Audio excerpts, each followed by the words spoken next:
Happy, beaucoup de bonheur à toutes et à tous à l'écoute de la radio numéro 1 sur l'info le sport.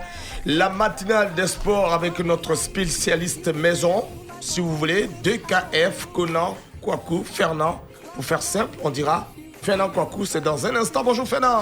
Bonjour à vous, Didier Fané Richemont. Bonjour à tous. Barça Messi, c'est fini. La Pulga a fait ses adieux au Blaugrana dimanche. Et puis, Jeux Olympiques Tokyo 2021. Le Brésil conserve son titre olympique de football. La Seleção a battu de buts à 1 l'Espagne en finale samedi. Vous écoutez Radio Côte d'Ivoire, numéro 1 sur l'info et le sport.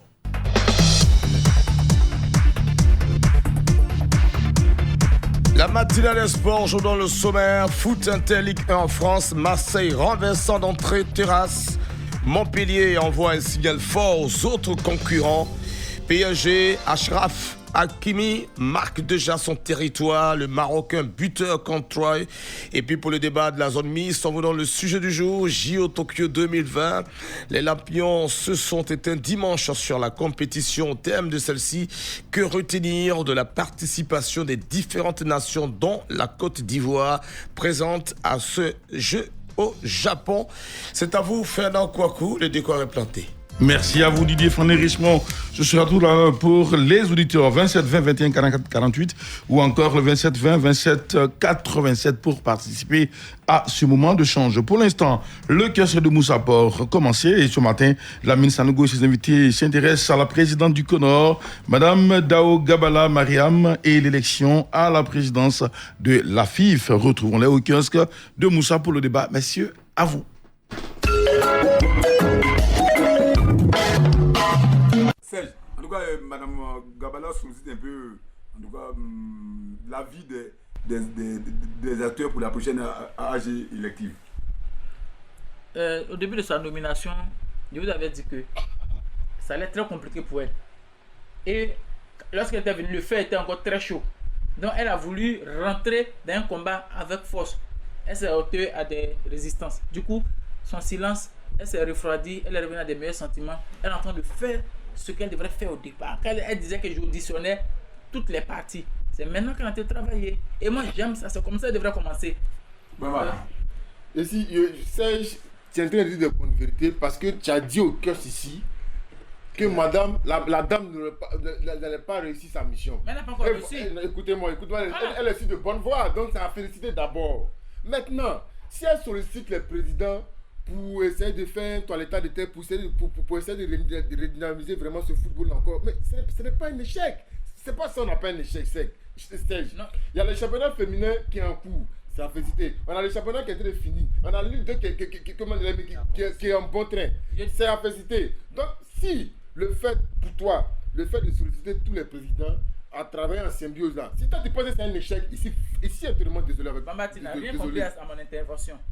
La manière qu'elle a auditionné tous les clubs et puis elle a permis à ce que l'Afrique vienne rendre notre championnat pâteux, hein, avec deux présidents, deux équipes, ça a été un échec. Il dit ce qu'elle a commencé, ce qu'elle est en train de faire actuellement, le silence plaît pour régler les problèmes en douceur, c'est comme ça qu'elle devrait commencer. Donc il n'a pas dit qu'elle a échoué, mais il dit c'est comme ça qu'elle devrait commencer. Pourquoi elle a permis à l'Afrique de jouer avec deux équipes et deux présidents? C'était un échec. Maintenant, pour répondre à ça encore, quand elle est venue en conférence de presse, elle n'est pas venue avec un ton du bras de fer. Ça, je suis désolé. Toi, ce sont tes imaginations. C'est toi qui as dit non, que le championnat ne peut pas reprendre, la Ligue ne peut pas reprendre pendant des temps. Il a pu de des tests, je crois. Comment? Il va rédiger. Elle avait dit qu'elle allait rédiger les tests. Non, maintenant, elle doit rédiger. Maintenant, elle fait un recours maintenant à certains présidents. Mais où est parti l'échec? Donc, c'est faire recours maintenant aux gens. C'est qu'elle s'est. Mais elle t'a jamais dit qu'elle allait travailler seule. Dans sa conférence de presse, tu as vu de quel point elle a dit bon, moi je vais travailler seul, je vais travailler seulement avec mon équipe. C'est vous qui portez en besoin, c'est eux qui portez en besoin. Sinon, elle devrait prendre la vie des autres aussi pour demander le cas d'Africa. On fait comme on ne peut pas qu'Africa joue à deux clubs. Ah, mais ça, Eric, ça a je crois qu'il faut recadrer les choses. Serge, quand la femme a réussi, il faut lui dire qu'elle a réussi. Il faut la féliciter. Ce qu'elle est en train de faire là, c'était dans son cahier des charges. Que l'Africa devrait jouer à deux clubs. Non, faut pas mélanger les choses. Et c'était dans son cahier des charges. C'est qu'elle est en train de consulter les gens. Parce qu'elle prend la vie de tout un chacun pour écrire les thèses des choses. Voilà. Mais pour l'Africa que tu es en train de parler tant, elle a consulté tout le monde. Elle a consulté les deux parties pour qu'ils trouvent un point. Mais c'est parce qu'ils n'ont pas pu, ils ne se sont pas entendus. Et à ce moment, pourquoi vous avez joué le championnat de l'équipe? M. Nogo, Oui. vous voyez, c'est aller trop vite en besogne. Quand Mme Dao a fait sa conférence de presse, elle a été très claire. Elle dit pour ce qui concerne les tests et les articles conflictuels, elle allait solliciter l'appui de tous les présidents de club afin que les tests soient nettoyés pour que ce qui pose problème, on enlève ça pour ne plus qu'il y ait des problèmes. Donc, d'où le toilettage. Donc, si aujourd'hui elle est en train de le faire, elle est dans la logique de ce qu'elle a dit. Il parle de la méthode. Voilà, oui, mais la méthode. Au départ, elle était venue comme la femme une fou. C'est ça je parle. Non, non, pourquoi dire non? Serge, tu n'es pas venu avec un fer de lance. Reconnais que tu as eu tort aujourd'hui. Tu as dit la dame ne pouvait pas réussir sa mission. Tu l'as dit ici au cœur du café. Voilà, mais elle est en train de réussir. Elle est en train de réussir. Lorsque tu attribues le marché du championnat ivoirien à une chaîne privée. Et après, maintenant, tu. Attends, je termine. Non, vous avez parlé, vous avez écouté, on s'écoute. Et c'est les deux derniers matchs que tu viens de donner à la RTI. Ça aussi, c'est un signe d'aveu. Lorsque tu fais jouer deux clubs, un club qui a deux présidents et deux équipes, après, ça devient bizarre. On joue avec des joueurs qui n'ont pas de licence. C'est aussi un échec. C'est déjà bon pour quand ça, il dit aujourd'hui que c'est un aveu pour elle de donner des matchs à la RTI, c'est pas un aveu. J'ai une marchandise. Non, j'ai une marchandise. C'est ce que tu as dit. Moi, j'ai une marchandise que je veux vendre. J'ai dit ma marchandise coûte tant. Celui qui vient payer ma marchandise, c'est à lui que je vends. Elle a proposé les matchs. Des choses, c'est une affaire de droits de télé. Si Canal Plus est venu payer les droits de télé, c'est pas ce qu'on appelle le capitalisme. Voilà. C'est final du profit. Tout à fait. Non. Si la RTI n'était pas à sa réforme. Voilà, c'est tout. Attendez, dans ce dossier, elle devait consulter le partenaire exclusif de la Ligue 1, qui était la RTI. Elle n'a pas consulté, elle a donné. Mais est-ce que la RTI, c'est.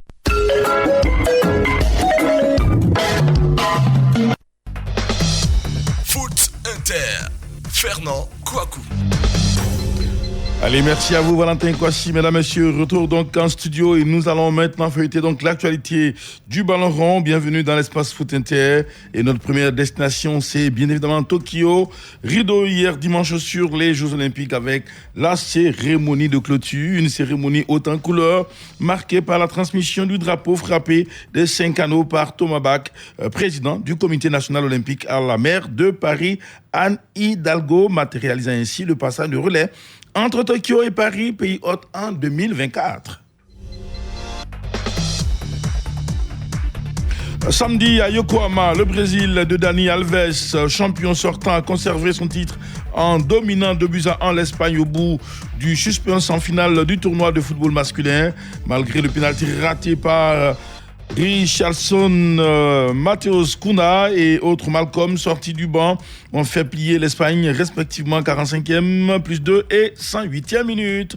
Entre-temps, à la 61e minute, alors que le Brésil menait 1-0, Mikel Oyarzabal, auteur d'une splendide volée du pied gauche, avait redonné espoir à l'équipe d'Espagne grâce à son but égalisateur.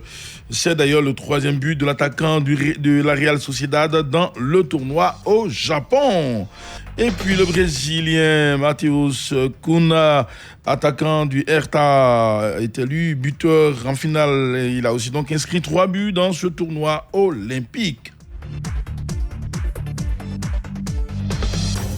Richarlison, qui a raté le pénalty brésilien, a fini la compétition avec un total de 5 réalisations dans ce tournoi à Tokyo. Et puis les deux finalistes étaient donc invaincus avant samedi. Le Brésil a dominé le groupe D en phase de groupe avec 7 points pour 2 succès et 1 nul, avant donc d'écarter l'Égypte en quart de finale 1-0 et le Mexique en demi-finale au tir au but, 4 tirs contre 1, 0-0 après les prolongations. L'Espagne était leader du groupe C, groupe de la Côte d'Ivoire avec 5 points, 1 victoire et 2 nuls. En quart, l'Espagne a sorti la Côte d'Ivoire 5-2 après prolongation, avant de faire tomber le Japon, pays organisateur, dans le dernier carré, 1-0 après prolongation.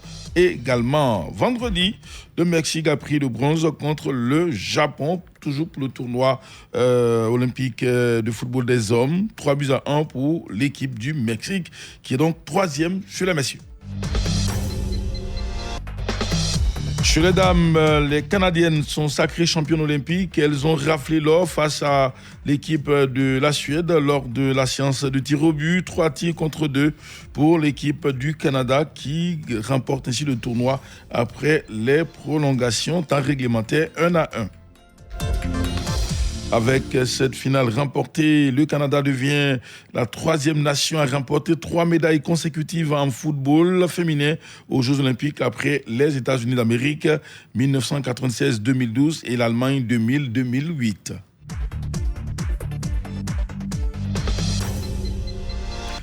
Et il est bon de préciser que pour la capitaine emblématique canadienne, Christine Sinclair, c'était donc sa 304e apparition avec son pays. Elle a inscrit au total 187 buts avec sa sélection. La joueuse participait à ses 4e Jeux Olympiques après avoir vécu 5 Coupes du Monde, un véritable record. Dans le football féminin, la 3e place est revenue aux États-Unis d'Amérique, vainqueur 4-3 de l'équipe de l'Australie lors de la petite finale.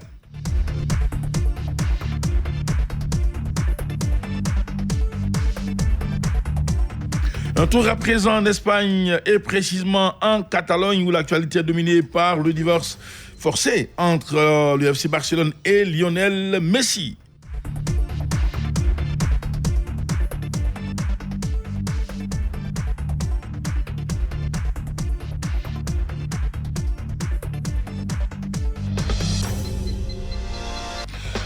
Dimanche, l'Argentin a été contraint de faire ses adieux au Barça après 21 ans au club. Très ému, il a confié avoir eu beaucoup de mal à encaisser la nouvelle et avoué qu'il pourrait rejoindre le Paris Saint-Germain, le Barça qui doit réduire sa masse salariale de 121 milliards 555 millions de francs CFA pour répondre aux exigences de l'institution organisatrice de la Liga, a rejeté même une offre de réduction du salaire proposée par Lionel Messi afin de rester en Catalogne.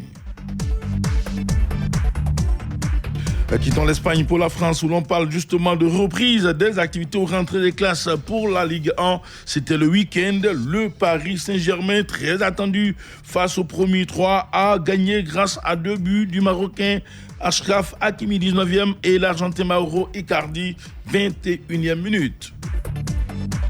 L'Olympique Marseille de Jorge Sampaoli en déplacement s'est sublimé en seconde période pour renverser la situation à l'espace de 12 minutes face à Montpellier. Et dans ce match, Dimitri Payet, très attendu aussi, était double buteur, 75e et 80e minute.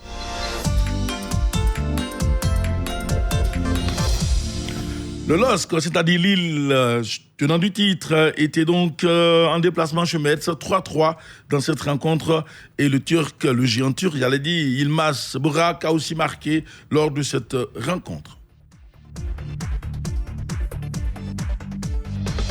Le classement au terme de cette première journée en championnat français, c'est Clermont qui occupe la première place avec 3 points, goal différentiel plus 2, suivi de Angers, deuxième, 3 points, goal différentiel plus 2. Marseille se classe 3e avec 3 points, goal différentiel plus 1. Le Paris Saint-Germain est au pied du podium 4e, Lille 5e avec 1 point pour Lille, 3 points pour l'équipe de Paris Saint-Germain qui a un goal différentiel de plus 1. Et puis totalement au bas du tableau, on retrouve les 3 derniers, 18e 3, 0 points, moins 1. Bordeaux 19e, 0 points, moins 2. Strasbourg n'a pas marqué de points, 20e dans ce classement avec la dernière place, goal différentiel moins 2 également. Sur le tableau des buteurs, messieurs et dames, allons savoir lesquels sont donc les meilleurs pour l'instant. Dimitri Payet de Marseille avec 2 buts est le meilleur fusil. Il a marqué en un seul match 2 buts dans ce championnat. Ratio 2 pour le joueur marseillais. Fabien Cantons de Metz était là également, il a marqué 2 buts en une rencontre. Ça permet donc d'être le deuxième meilleur fusil.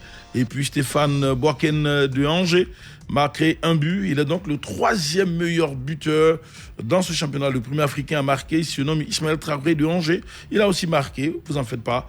Et puis Mohamed Debayo a aussi marqué avec l'équipe de Clermont.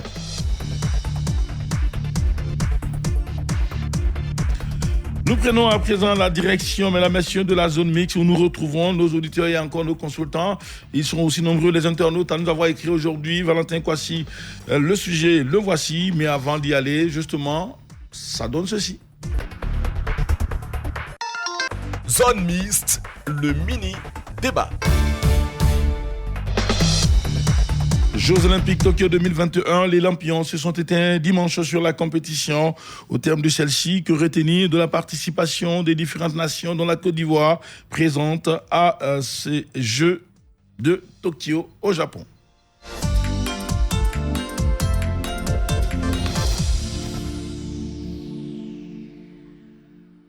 Le téléphone pour ceux qui voudraient bien essayer, c'est donc le 27 20 21 44 48 ou encore le 27 20 24 27 87. Pour l'instant, faisons un tour chez nos amis internautes et allons savoir qu'est-ce qu'ils nous ont laissé comme message sur la toile.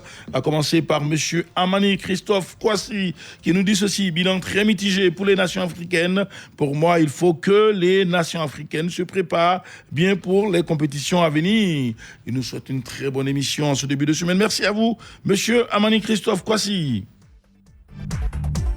Monsieur Boussoubi nous dit ceci: bilan très maigre pour l'Afrique, une compétition mondiale, ça se prépare avec des athlètes aguerris et rompus à la tâche. Si pour l'Afrique, l'essentiel est de participer, il faut leur dire stop. Allez, vous avez entendu, stop, vous dit monsieur Boussoubi.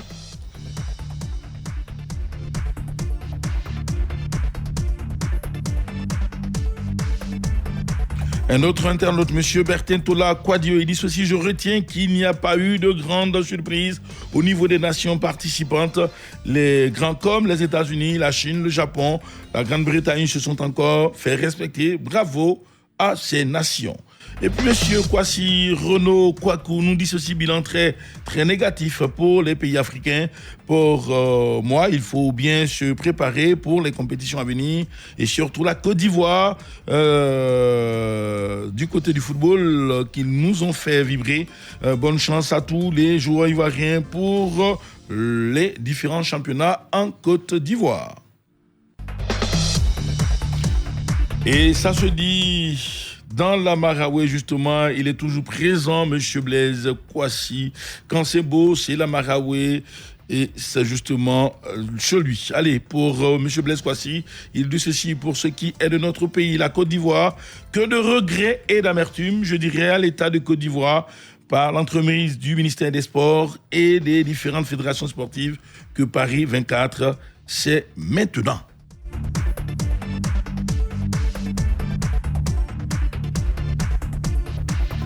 Monsieur Innocent Zigoli dit ceci: le bilan est toujours le même, l'improvisation, l'amateurisme, le manque de volonté politique, ça suffit, a-t-il écrit.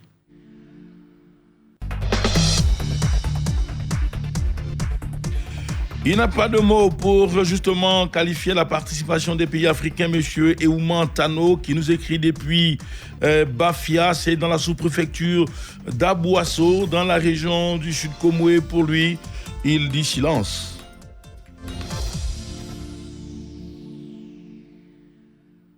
Et puis M. Antoine Ago, il nous dit ceci: une moisson très maigre pour l'Afrique, seulement 23 médailles pour toute l'Afrique.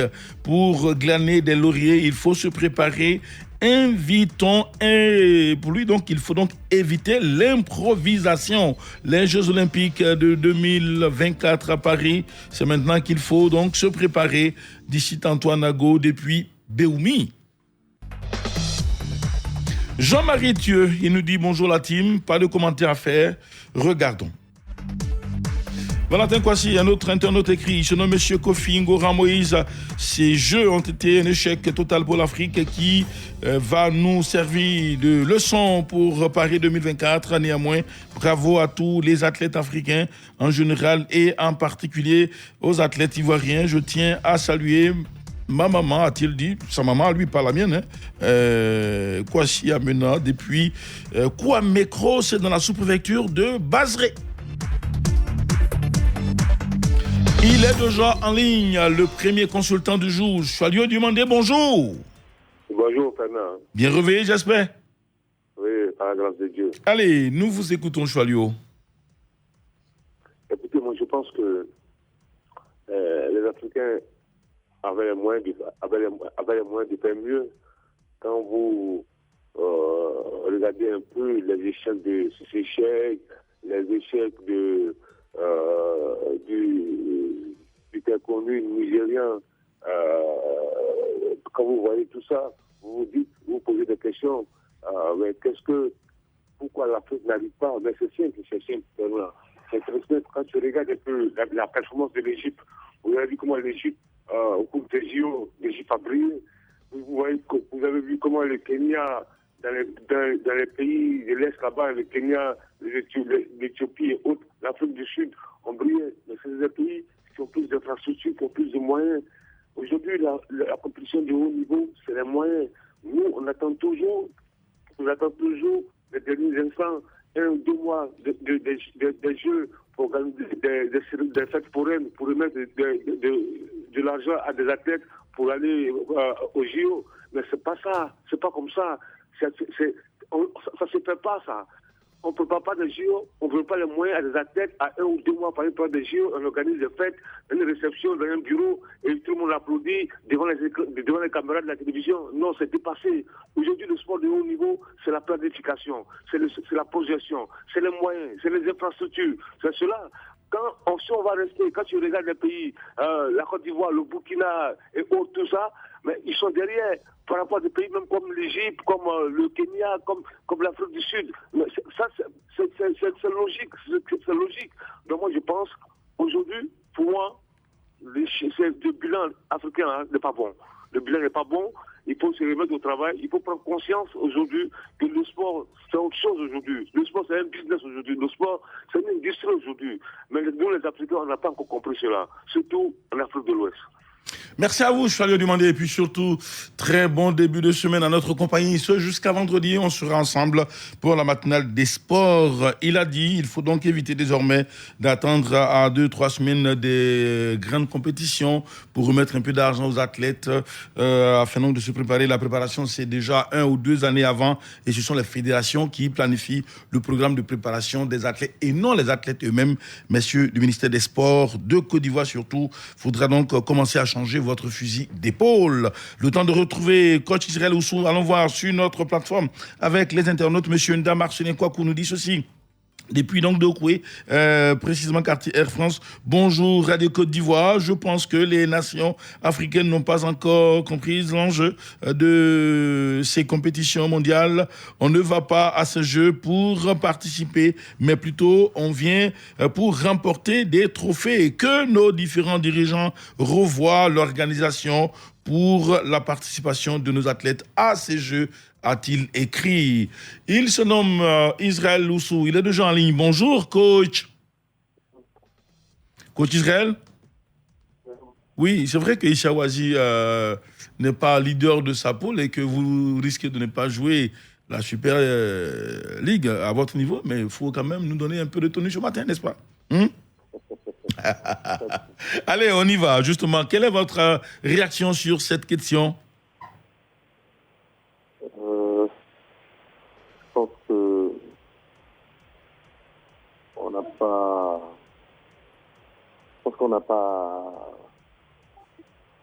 à rougir parce qu'on a quand même eu des pays qui ont eu un minimum de médailles, notamment le Burkina Faso, qui je pense a eu 2 ou 3 médailles. Donc déjà encourageant pour les pays africains. D'accord. Après, je pense qu'il faudrait peut-être s'axer beaucoup plus sur la préparation de nos athlètes, donner un peu plus de professionnalisme à la préparation de nos athlètes. Et à ce niveau-là, je pense que si on progresse, on pourra notamment rivaliser avec les grandes nations qui arrivent à avoir plusieurs médailles. Je pense que si on s'axe un peu plus sur le professionnalisme sur la préparation des athlètes, on pourra rivaliser avec ces grandes nations-là. D'accord. C'est bien noté. Merci à vous, coach Israël Oussou. Demain, un autre rendez-vous. Demain, sûrement avec un peu plus de tonus. Je suis à l'antenne de Radio Côte d'Ivoire parce que les messages commencent à fuser de partout. Demandez à votre consultant de parler un peu plus fort, d'ouvrir un peu plus la voix. Allez, c'est venu donc de Boisflé dans la Maraoué, M. Blaise Kwasi et bien d'autres. Allons lire le message de M. Tiemoko Koulibaly. Valentin Kwasi nous accorde encore un peu de temps. Il nous dit ceci: moi, personnellement, malgré donc les résultats obtenus par notre équipe, par nos équipes africaines qui ont donc pris part à ce jeu, j'ai un sentiment de satisfaction au regard de l'enjeu. Ils sont tous partis à l'idée, bien entendu, de remporter au moins une médaille. Je tiens également à féliciter nos athlètes pour le travail remarquable abattu. Le meilleur reste à venir. Koulibaly Tiemoko, il nous écrit depuis Sassandra. Et puis, un autre internaute, M. Yao Michel Kofi, il dit ceci: bonjour Fernand, avec ou sans spectateurs, bilan encore et toujours très maigre pour l'Afrique, un continent qui aime le sport, mais ses dirigeants le sous-estime, et voilà pourquoi, quant à la Côte d'Ivoire, au moment où l'on chancelle, crie son indignation par rapport à l'arrivée et la réception de Ruth Gbagbo. L'autre côté jubile quand la négligence et incompréhension sont avant il dit avant donc une compétition. Ça fait la honte de la Côte d'Ivoire. Allez, ce n'est pas bien grave. Merci à tous et puis surtout très bonne journée. Valentin Kwasi, disons merci à Sié Pouda, merci également à Souleymane Sissé et puis monsieur Mamadou Diarra qui nous ont tous écrit de l'intérieur du pays surtout. C'était donc sur la plateforme, la page Facebook de Radio Côte d'Ivoire. Yodo Gafolo, Valentin Kwasi et Aïssata Koulibaly, le trio qui nous a aidé donc à travailler ce matin. Merci à vous et puis surtout très bon lundi. La semaine ne fait que commencer. Demain, un autre jour. Allez, portez-vous bien.